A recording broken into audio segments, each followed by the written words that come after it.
행복한 정시 기도 시간입니다. 기도 시간에는 내 마음의 평안도 누려야 되겠고, 그리고 이 땅의 문제도 기도 속에 시공간 초월하는 하나님의 능력의 기도 시간에 해결할 수 있다는 사실을 우리는 알아야 됩니다. 대통령이 해결할 수 없는 문제가 더 얼마나 많다는 걸 아셔야 되고, 군대로 이길 수 없는 그런 전쟁이 얼마나 많다는 걸 알아야 되고요. 아무리 수고해도 얻을 수 없는 그런 경제적인 고난이 얼마나 많은 걸 알아야 됩니다. 그럼 누가 이 문제를 해결하겠습니까? 힘으로도 능으로도 할 수 없사오나 하나님의 영으로는 할 수 있다고 아모스 4장 6절에 말하고 있습니다. 저와 여러분만이 시대를 리드하는 진정한 하나님의 사람임을 잊으시면 안 됩니다. 여러분의 5분 기도가 세상을 변화시킬 수 있다는 확신만 있다면 어떤 대통령이 있어도 괜찮아요. 어떤 나라의 위협이 있어도 괜찮습니다. 하나님은 왜 대한민국을 강대국 사이에, 그것도 반도에, 그것도 반절로 또 잘라서 왜 우리를 지금까지 세우셨을까요? 우리는 하나님을 믿는 백성임을 알게 해서 지형적인 어떤 인간적인 것이 아니라 하나님을 믿으면 못하는 것이 없다는 걸 우리는 알아야 돼. 그 만방에 나타내야 될 택한 백성입니다. 형제를 비방하지 말라.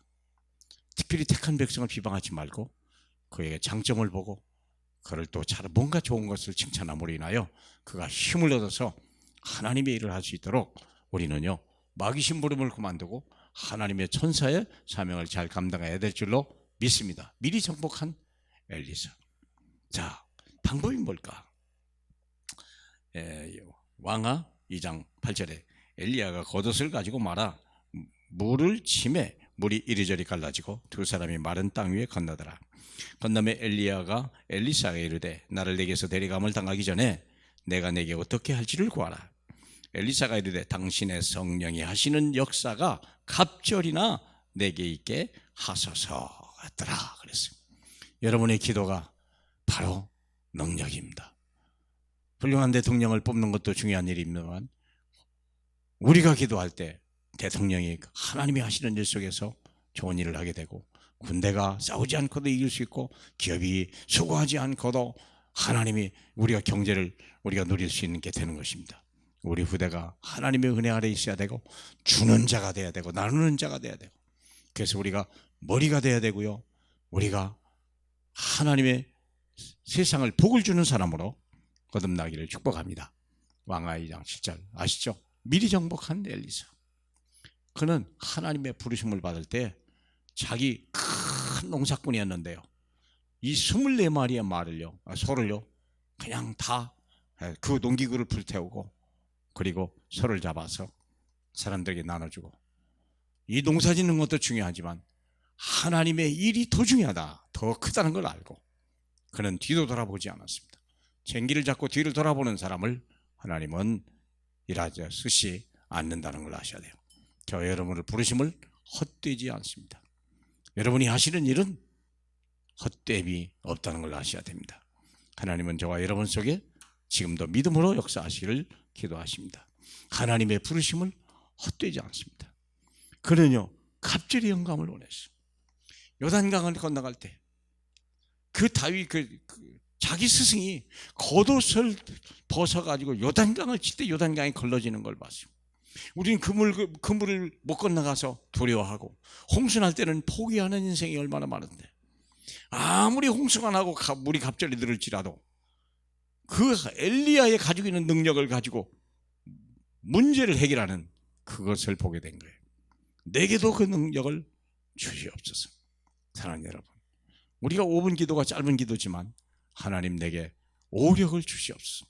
영력과 지력, 체력, 인력과 경제력을 내게 주셔서 나로 하여금 이 시대에 하나님의 나라를 임하는 일에 쓰임받게 달라고. 그래서 이 사람이요 드디어 하나님의 역사하는데, 왕하 5장 11절에 나만 장군은 적군의 사령관인데요, 온몸이 문둥병이요, 아무도 치료할 수 없는 거예요. 거기에 소녀를 이끌려갔던 이스라엘 소녀 한 여자의 말을 듣고 남한 장군을 요단강에서 그냥 7번 물에 들어갔다 오니까 깨끗하게 된 거예요. 싸우지 않고도 이길 수 있었던 거예요. 마찬가지예요. 오늘날에 전쟁이 가장 무서운 거예요. 전쟁이라는 것은 우리가 시작하지만 전쟁의 끝은 스스로가 될 수 없다고 하잖아요. 전쟁은 시작할 수 있어요, 내가. 그러나 그 전쟁의 끝은 하나님께 달린 거예요. 그 전쟁의 결과는 하나님께 달린 거예요. 전쟁은 여호와에 속한 것이라고 그랬습니다.